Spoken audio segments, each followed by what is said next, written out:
give her. It's a good job that We did get the finger. Yeah, I noticed the finger from the back of the room there. Hello, everyone. Here we are with another edition of Halton Hills Loosey Goosey Time, or whatever the hell we call this show. And our Loosey Goosey time. So welcome back, Lee. Yes, we'd glad like to be back. Well, welcome home, son. Thank you. It's been we're glad that you're back. Of course. Okay. But I've got them all tongue-tied. No, well, it's nice to have you back. Yeah. I mean, a lot of people were concerned about you. Yes, thank you, everybody. I love the concern, and just some health issues I had to deal with, and some personal issues. Yeah, no, I'm fine. Just needed a little bit of time off and sort some things out. And it wasn't because I whipped him too hard. Yeah. Well, we're not going down that road yet. I'll wait till she's out of the room for that. That ain't happening. Yeah. So it's very good to be back, and again, thank you everybody for all the comments and wonderful things. So it's been a good couple of weeks off, but good that we're getting finally the weekend where we change our clocks. By the way, too. Oh yeah, we gotta change our clocks this weekend. So I hate this stuff. Like they've been talking about getting rid of this for so long. Yeah. The only one holding up is the state of New York. Yeah. Well, you know what? Them. Yeah. Everybody else in the country said, "Yeah, let's get rid of this stupid thing." And we can't upset New York. You know what? Even Quebec's on side with this. Mm-hmm. So you can get Quebec on your side. Yeah. Screw New York. Yeah. Who gives? Everybody else does it. New York's gonna have to follow. How many times in like October, November has it been? Okay, this year this is the last time. Exactly. They said it last year.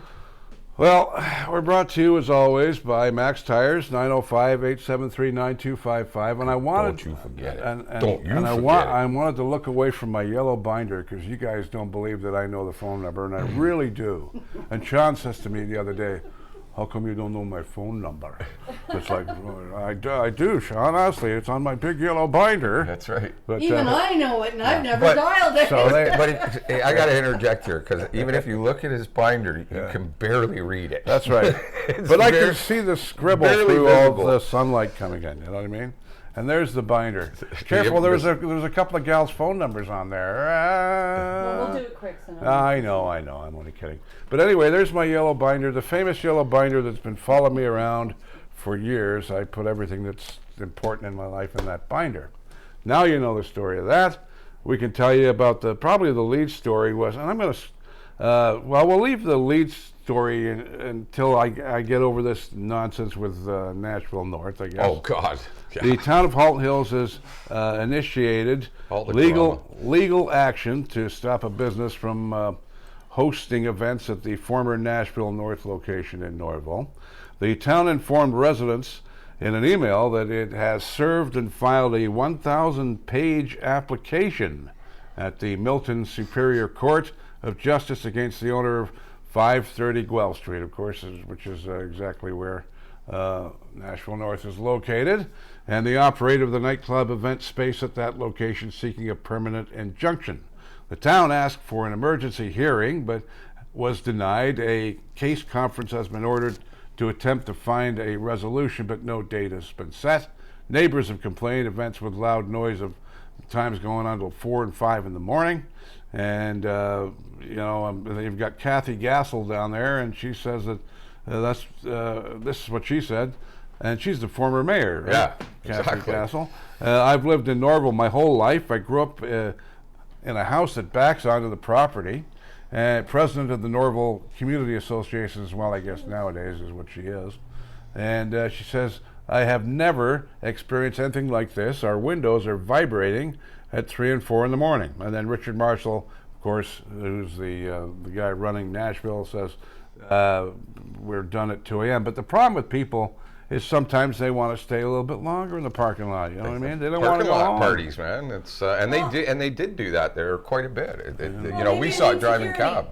That are going to usher them out by 2 a.m. They've got to go. Yeah. Well, that was. I remember that was a complaint a couple of weeks ago as well. That there was not enough security there, and that was an issue as well. So when you're having these kind of events, so the guy's obviously not following the rules. Like, bottom line, the guy's obviously not following the rules. I worked at Nashville in a different capacity. I was an MC for a lot of events there. Honeymoon Suite, April Wine, some great bands that we got to see there. But something I know for a fact in that building is it's loaded with mold. Yeah. So how is a health inspector going to be able to go in and say, yeah, you can have events at this kind of a party and this and that? It needs an overhaul. No, the building's decrepit as all hell. When you go into those back areas where people, don't go because it's for the bands or it's for, staff and stuff like that, it is nasty back there. It's a shame because it's such a historic building. You walk in and that mold hits you. It's like McGibbon, right? Yeah. It's at that point. Nothing's been done with it. I mean, back 30 years ago, my younger brother was like an assistant bar manager there, and I remember being in there and all the cracks and crevices and. Last time I was there, we were hosting Honeymoon Suite, and they had to bring a bus into the back because they wouldn't stay in the building because the smell was so rancid. A lot of miles. She wouldn't sit in the back. She had to sit in the front, even though it was minus 30 outside and people were late. And they were late with the sound check. Yeah. But she was not eating in the back. She insisted on sitting out where everybody was coming. Right? So having those kind of problems going on in an establishment like that, I can't understand how this guy's still getting away with it. Cops just got to go in and say, shut it down. Yeah, that's probably what's going to end up happening. I am shocked at that too. Like, it just boggles my mind. Even working over at Fred's, there's been plenty of times where even we got called to go and deal with cars. Yeah. It's silliness. This one here again. I think you made a comment a couple days ago on Facebook. We got Toronto moving into the city. All the stuff that's going on. Some of the stories that we're going to be reading for you today are just, man, I can't believe it. 47-year-old Brampton woman's facing multiple charges after allegedly attacking a Halton police officer as they attempted to make her arrest. Constable Steve Elms said on the evening of Sunday, March 5th, the officers attended a residence in Brampton to arrest a woman on an outstanding Halton charges and failing to appear in court charge. It's alleged the suspect armed herself with a long metal spear-type object and lunged at the officers. Yeah, what police have to put up with? Right? It's just unbelievable. It's crazy. You never know what's coming right now, at you. more so than ever, it's only going to get worse. Well, this is it. We've got a couple other stories too that we're going to be talking about that you just kind of go, what the hell's going on? It's crazy world out there. And of course, we're going to be talking about the stabbing at Georgetown High. Don't worry, we're going to get to it. It's just that we've been away for a couple of weeks because of dumb snowstorms. Well, even today we're recording. A week and a day. A week and a day. We're recording today on Saturday here just because of the storm yesterday. But that one last Friday. Oh, the one like last week. Last Friday, wet, heavy. It was one pissed off storm. I wasn't leaving my house, let alone coming here. I'll tell you this: I got Big Bertha with my snowblower at home. I'm so glad I do. That thing's a rocket. Yeah. Oh, it's a monster. I ended up going to Guelph the next day. Best time to go to Costco. Yeah. First time ever. Went through, cast it all, right up to the cash register. Right on. Yeah. Beauty. That's Amanda Besant, by the way, and she's a new member of our team. She'll be making the odd video appearance and doing some stories for us locally as we continue to grow. And she's going to be with us all the time. Well, we're going to start rotating, which gives us a little bit of time for the three of us to kind of go, let's watch somebody else do this, right? And bring some new, younger people in.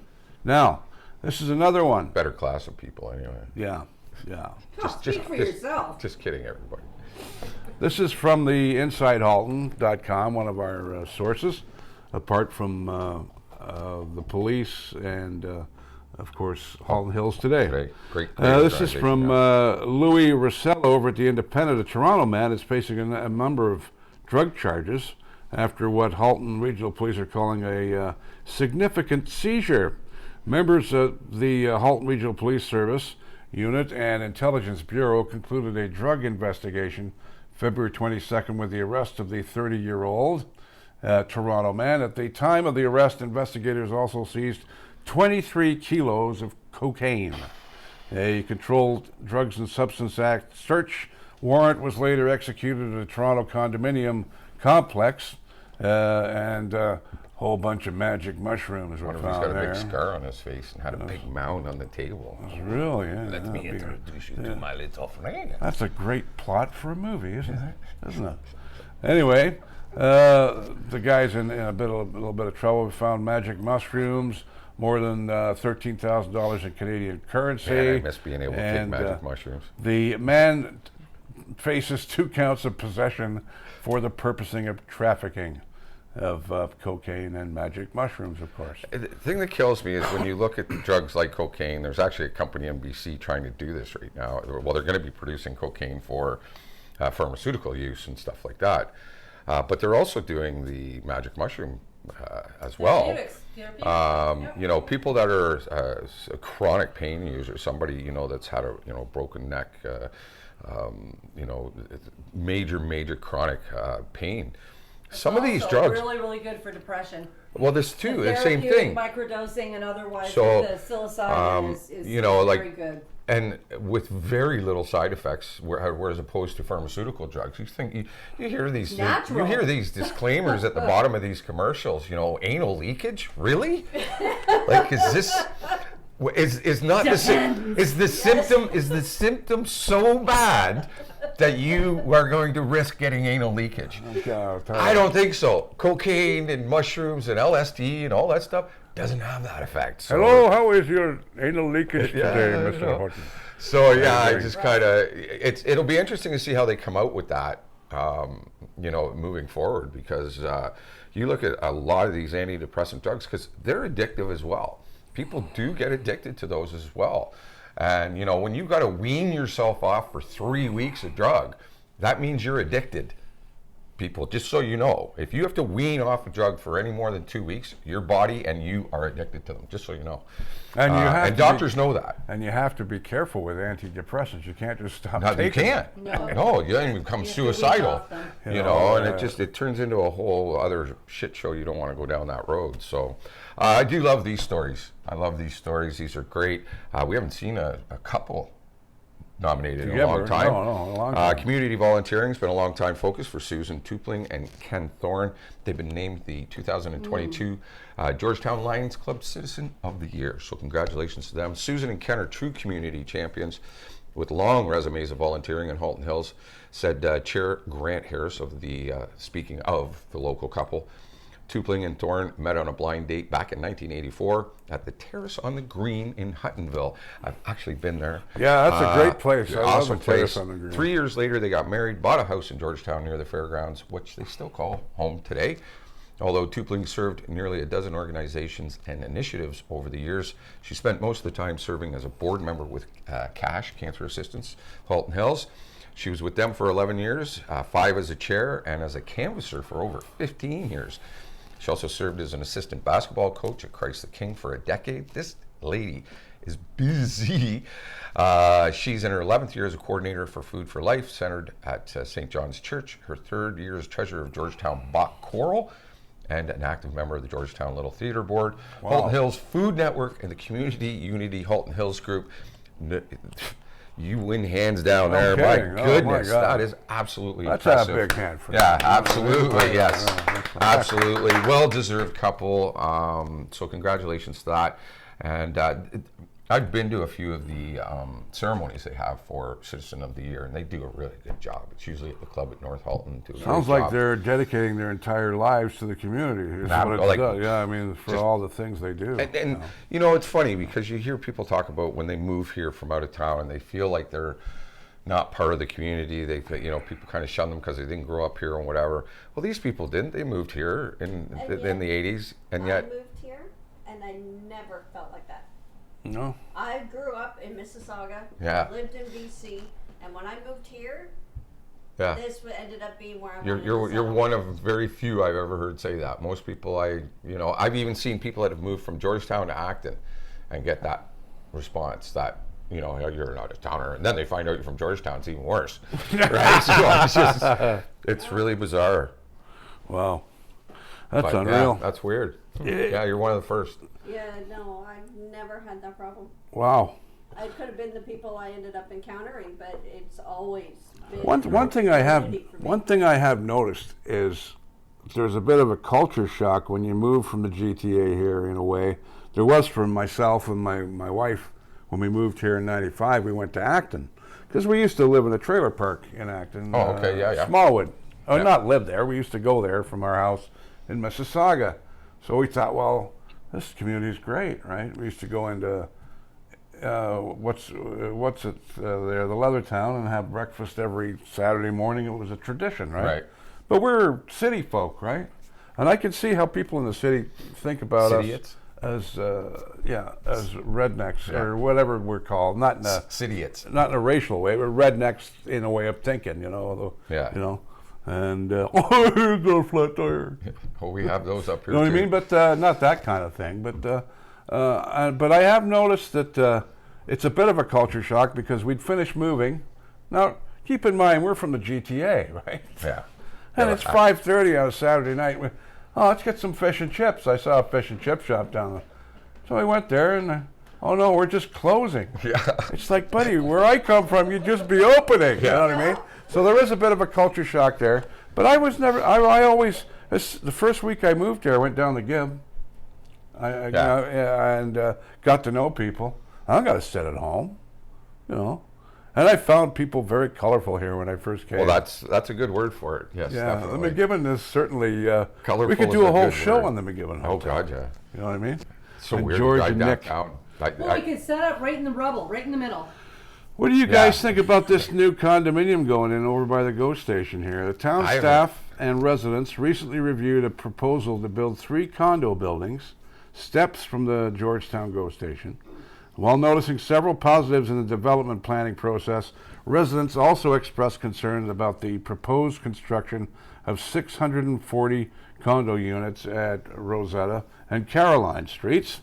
And so we're going to have 640 additional cars in a very tightly spaced area, for a lot of cars, and a lot of and there's going to be a lot of congestion. A lot of construction. And there's only and the infrastructure there. The roads are going to be busy as hell, especially around morning and afternoon. Can you imagine that? Oh yeah, no. It's and plus everybody coming in and out from the condos, 640 of them.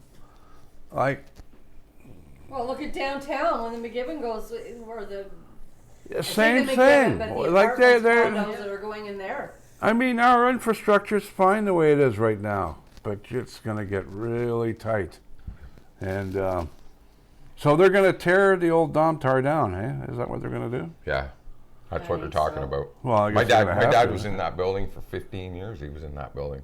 We ran the Dickie D out of there. Dickie D ice cream. Dickie D ice cream. I was age now. Man, really? were you a Dickie D boy? Mm-hmm. So was I, buddy. I didn't know that. I was a Dickie D girl, just were you? to buy though. Oh. No, I didn't ride the bike. I just went. Oh no, I used to go out and make money on a Sunday afternoon with my Dickie D.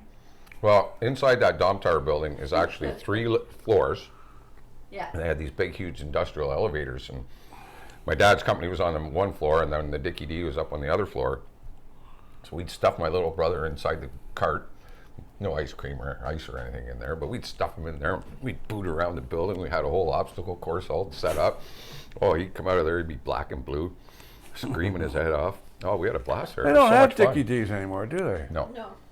Why? I wonder why that is. I guess there's the kids aren't outside anymore. They're inside doing this. Inside on their phone all the time. That's right. I don't know. They still have the ice cream trucks, and they seem to do okay. They do pretty good around my neighborhood, man. I tell you. And where I live in Acton, I think just because of the way the streets are set up, you can hear him 6 blocks down the road. You know. So there's a question. If anybody knows what happened to Dickie D and why we don't have it anymore, let us know. Yes, there you go. I'm going to Google it later. You know me. I'll Google it. No, we need to get it out there for everybody. I'm sure there's others that are also wondering. See, before Google, if you had said that, I will Google it. People take it the wrong way and be wondering, what's he Googling? Yeah. Same as with Twitter, you know. Oh, it made me think I'm being followed by all these people. It's like, well, where are you going? You're followed by all these new terminologies. Yeah. Say, oh yeah, I follow him on Twitter. It's like, well, where's he going? Yeah. I ghosted you. Yeah. What? Is he lost? I ghosted you. I have no idea what that even means. Ghosted. You don't reply. Yeah. Oh, you don't reply. Yeah. All right, moving on. We've got some road work going to be coming up soon as we are rolling into spring, like we said. it's the weekend to roll your clocks back. We got not much longer until we actually technically reach spring. With some of the weather we've been having lately, actually feels a lot like spring. And I said that, I posted today, Lee's Garage is around the corner, by the way. Almost going to be firing up, and I got a funny feeling this year we're going to be firing up a little bit earlier this year with the weather we've been seeing and what's forecasted. We could be looking to mid-April to do our grand opening, and that's a big party. That turns out to be a very, very big party with a lot of great musicians. So we'll Looking forward to that. Yeah, we'll keep you up to date on that, because we're going to go back to doing them on the Friday night, because the Sunday just doesn't work for everybody. So, but getting back to the news, the town, because that's news. The town of Halton Hills will resurface more than 10 kilometers of roads this summer as part of the pavement management program. 6 different projects will start this summer, the largest being a 6.2 kilometer stretch of 10th line between Steeles Avenue and 10th Side Road to accommodate all that new housing that's going out there. The other projects include Mountain View Road South between Campbell Gate and Eden Place. 6th line between 20th Side Road and 22nd Side Road, which I thought just got done. Yeah, I thought it did too. I thought that just got done. Well, you guys are a little late in that. I went through that stretch the other day. That just got done. Todd Road between Mountain View Road South and Sinclair Avenue, which desperately needs. Pennington Crescent and Temple Road. Todd Road, Pennington Crescent, and Temple Road will be joint projects with the Halton region, which will be also replacing water mains as well. The town started its pavement management program back in 2003 to annually upgrade collector and arterial roads, and their ongoing efforts to keep the town's roads in good repair continue this summer in wards 2, 3, and 4, commented Mayor Ann Lawler. We encourage residents to visit the roads 2023 project page on Let's Talk Halton Hills for more information and what they're doing with construction. See all those new houses going in by the city hall there, right? Mm-hmm. There's a lot of new places. They were connecting up that road over to Prince Anne or whatever. When I caught myself a largemouth bass at that pothole on Church Street. That's there, right. About that big. Yeah. You believe me?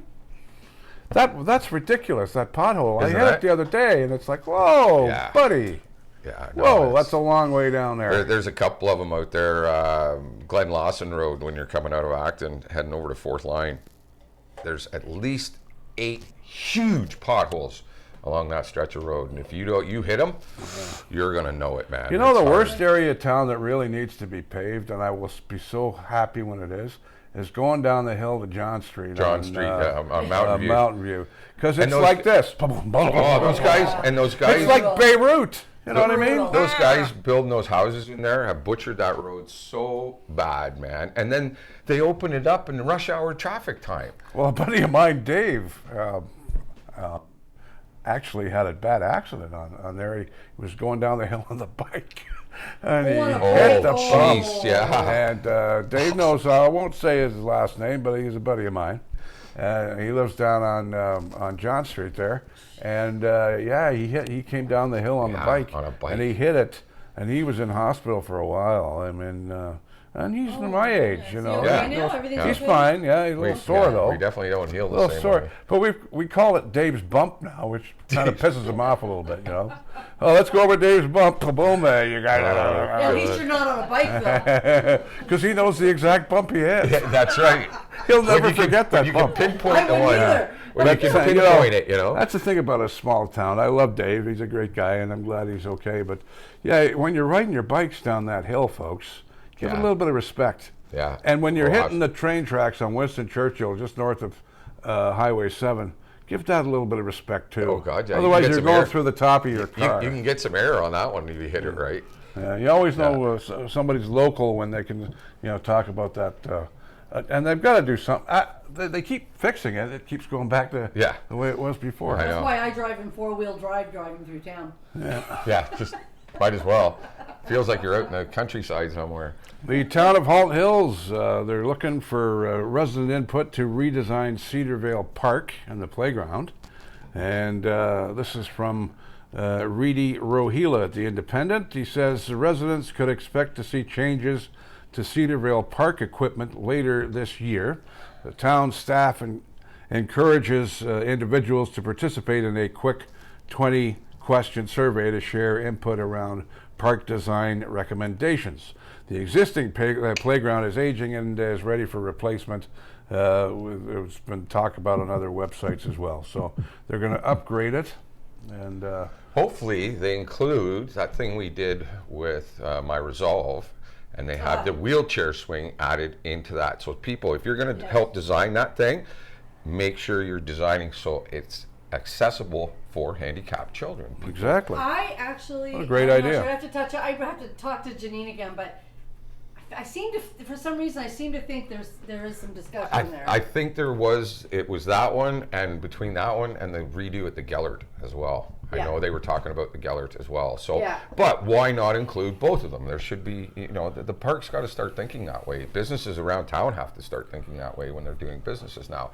So the parks really need to think about that you need to include these kids that are handicapped. They don't need to be sitting there watching other kids play when they can get involved. So, exactly. Yeah, you're so right there. Something to think about. Well, maybe can you contact them and let them know what's going on over there, and maybe they can jump in if they're not already into it. I can talk to Janine. Yeah, we haven't talked to them in a while.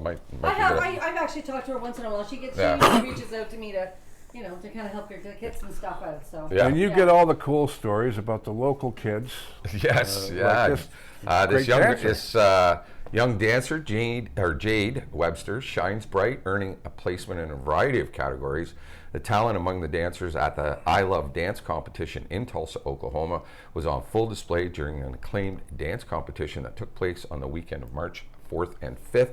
Dancers earned a variety of awards and praise for their performances, but the standout was obvious. A local teen, Jade Webster here from Georgetown, won all 5 dance categories she entered for the age bracket of 18 plus, bringing home 10 trophies in all. All right. That's awesome. That's definite. The categories included jazz, musical, theater, lyrical, just to name a few. She's been dancing with the Ovations for years, the Rhonda Copeland School of Dance for more than 15 years. So Jade, absolutely well done. Always good to hear about a local hometown. They're my favorite stories. They're the local best. Ones that the local hockey players are athletes I love talking about that stuff. And of course, you're never going to forget Rick Bennett, who was our buddy, a former mayor, but what a great guy. I love Rick and his wife. And this is another one from the Independent. A man who pushed for town reform for 40 of his 50 years of incorporation is being recognized as the inspiration to rename the Acton Community Hall. Rick Bennett, a lifelong resident of Halton Hills who served for decades as councillor and mayor, played a crucial role in several major town projects, including leading the charge against proposals to build the 400 series highway through the town and saving the Georgetown Hospital. He actually did save the hospital. I know, and to me, that was one of the biggest ones he pulled out. It's hard to beat that. That was brilliant. 100%. That was brilliant how he did that. Halton Hills Town Council approved a motion moved by Councillor Clark Somerville, seconded by Mayor Ann Lawler, to rename the community hall at the Acton Arena and Community Center in honor of the former mayor. And we couldn't ask for a nicer guy. Yes, to run our. Actually, this is becoming. I like this clap session. It's very good. We should because go. We should go to that. Actually, we should go to the ceremony. Yeah, we really should. When is that? I just said, didn't I? Said it, didn't you? I forget. Doesn't say. We'll figure it out. Well, we'll figure that out. We should actually go for that. Yeah. I think that'd be really cool. And Rick is such a nice guy. And Rick, great guy. And he'll sit down with us and chat too. Oh, absolutely. I love him and his wife as well, and I see them all the time. And they're up in Wasaga enjoying their retirement a little bit, but you can never take Rick out of Acton. Oh God, no! I saw him a couple weeks ago when I was heading to a doctor's appointment. I saw him. He was just walking down the street, walking his dog. Too, yeah, exactly. But God bless him. They retired and let him go up to Wasaga and enjoy the summer. Got a beautiful spot up there. Oh God, you imagine that? Oh. Beautiful spot up there. Rick, if you want to invite us up, we'll come up for the weekend. No problem at all. We got to get moving along here because we still got a couple stories to go. But this one here, scary story. What we were talking about. We're starting to see this GTA shit, roll into our nice, beautiful little town. The 17-year-old male's been charged with a retaliation to a stabbing that happened at Georgetown Hospital. Everybody heard, Georgetown High School, back on Thursday, March the 2nd. Halton police said in a media release a suspect allegedly assaulted another student in a classroom with an edged weapon before fleeing the school area on foot. GDHS and nearby schools were put into lockdown for the short period while police conducted their investigation. The victim was rushed to the hospital with non-life-threatening injuries. Police made that comment pretty quickly, actually.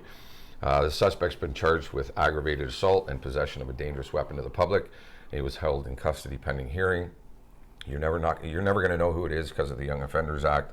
But yeah, it's just sad to see this. Every time I turn on CP24, there's a stabbing or a shooting going on in Toronto, and now when we're being added to that list, it's sad. It's really sad. Well, yeah, because all the years, almost 60 years, and that was my high school. And let me tell you, you had your typical fisticuffs. There were stupid things that went on, but never have we seen this. I've been covering local news for years. I've never seen anything like that before. No. And that's the week we couldn't report on it because we were snowed in. Right. Yeah. That was last week, and I wanted to save that story for this week because it's a week old now. But it's still, you know what? People are still talking about it too. Yeah. It's not old. People are still on social media. They're still talking about it. So, of course they are. It's relevant. For sure. Let's get on with the show, as somebody used to say in the old days, showing my age. That Acton Red Nose Day. Remember, I emailed you on Facebook. Yeah. Put on your red nose up there, and he says, "Oh, I don't have a red nose." So I started drinking. And so I started drinking. I just shoveled. This is coming from my good friend over at Halton Hills today, Melanie Hennessy, and her story was all about the red nose and Acton residents helping build North Halton's first hospice, one red nose at a time. It was all for a good cause. The Smith Foundation. The recent initiative, which saw hundreds of Actonians spread some cheer by donning red noses for the day, also doubled as a fundraiser for the Townsend Smith Foundation, as you mentioned.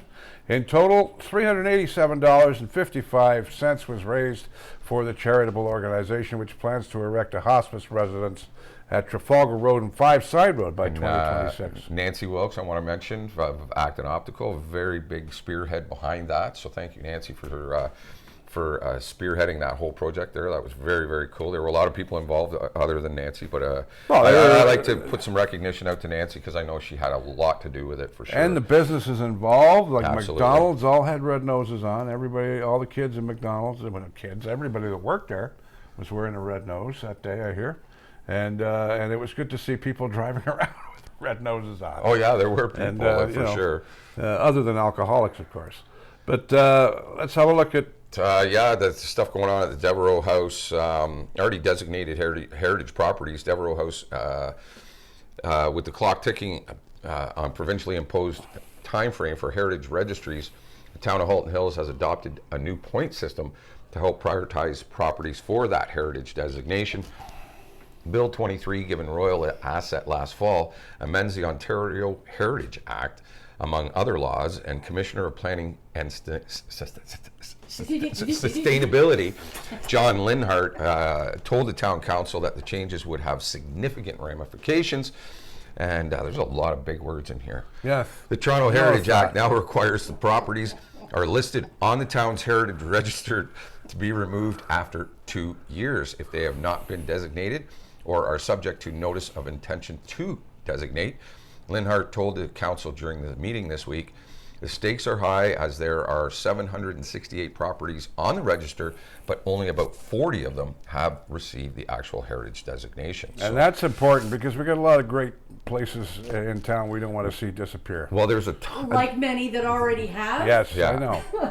Don't get me going on this. No, you and me both, honey. I know Scott Brooks, he'll be involved in that for sure because he gets involved a lot with all right, moving quickly through here. Maple syrup in the park is all weekend at Terracotta Conservation Area. I love that stuff. It's a little bit sweeter this year, I hear, because it's so warm. That's what I hear. Well, they're getting a large amount because it's not been cold and the trees aren't frozen. Hello to Aaron Nagy, very quickly, and all the gang. Raiders taking on the Aurora Tigers at Moldmaster Saturday night. Game 1 of the playoffs is underway. And I have to leave you with this one very quickly. And this was posted by Georgetown Telencell. Curious if anyone would be interested in help with the development of a cat park. Quite frankly, I'm tired. Quite frankly, I'm tired of dogs getting all the attention, and I think it's time we developed a park for our feline furry friends. All right, and you notice how he started talking louder too, right? And then I had to go on there. There was a lot of comments. So I don't know if this guy was or the lady, because they didn't leave their name. It was just with a woman, and I think she was quite sincere with it. But I don't think she thought about the situation out totally. And I had to put. There were lots of people. This is what I said. Looking forward to watching hundreds of people dragging their cats around a cat park because they don't want to go anywhere. There you go. We'll leave you with that one. Don't forget the radio station. We're on the air, and we're brought to you by Max Tires. 905-873-9255. Community is community. Community is driven by community. Yes, you navigate. And we drive. See, did it right. Now, this is going to be the best I've ever done. Thanks for tuning in, everybody. Have yourself a great week. Great to be back. Remember, set your clocks back this weekend. Have a great week. Ahead. Ahead, yes. Yeah, sorry. No, set them back. Screw everybody up and set them back. I love it. Have a great weekend, everybody. Thanks for tuning in. We'll see you next week. See you later, gang.